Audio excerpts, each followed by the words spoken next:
مشہور ترین سلجوقی ملکہ الجلالیہ ترکان خاتون تھی۔ ان کا شمار تاریخ کی بااثر ترین شخصیات میں ہوتا ہے۔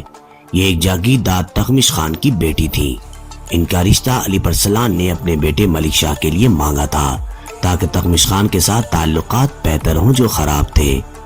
ملکہ ترکان کے حکم پر سربشم کہنے والے درجنوں وزیر اور بااثر افراد تھے۔ یہ سلجوق سلطنت کا بایاں ہاتھ تھی اور ملک شاہ ان کی بات مانتا تھا اور یہ انہیں اپنی دلچسپی کے مطابق حکم دینے پر آمادہ کرتی جو اس کے فائدے کے لیے ہوتا۔ نظام الملک کے ساتھ اس کی ہمیشہ دشمنی رہی کیونکہ وہ اس کے بیٹے کے سلطان بننے کے حق میں نہیں تھا۔ سلطان ملک شاہ نظام الملک کو اپنا استاد اور باپ سمجھتا تھا جس کی وجہ سے وہ اس کی بات مانتا۔ اس لیے ملکہ ملک شاہ کو راضی کرنے کے بجائے نظام الملک پر پریشر ڈالتی اور کئی بار اس کی توہین کا باعث بنی۔ ملک شاہ اپنی شہادت تک اس کی مانتا رہا اور کبھی سرزش کرتا رہا، لیکن اس کی وفات کے بعد ملکہ نے پہلے ملک شاہ کی لاش چھپا دی اور ملک شاہ کی انگوٹھی کی مہر لگا کر ہر طرف خبر بھیجی کہ سلطان نے نیا ولی عہد محمود کو منتخب کیا ہے۔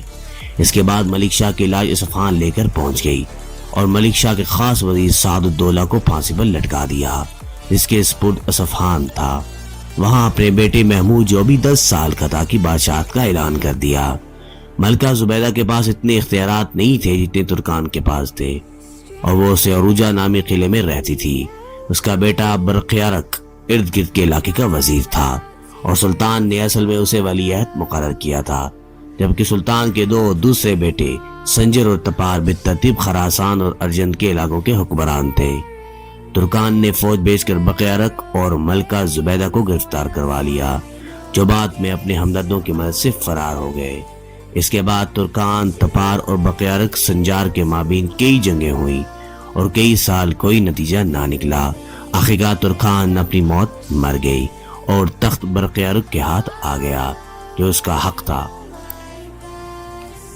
مزید ویڈیوز کے لیے چینل کو سبسکرائب اور بیل آئیکن کو پریس ضرور کیجیے گا۔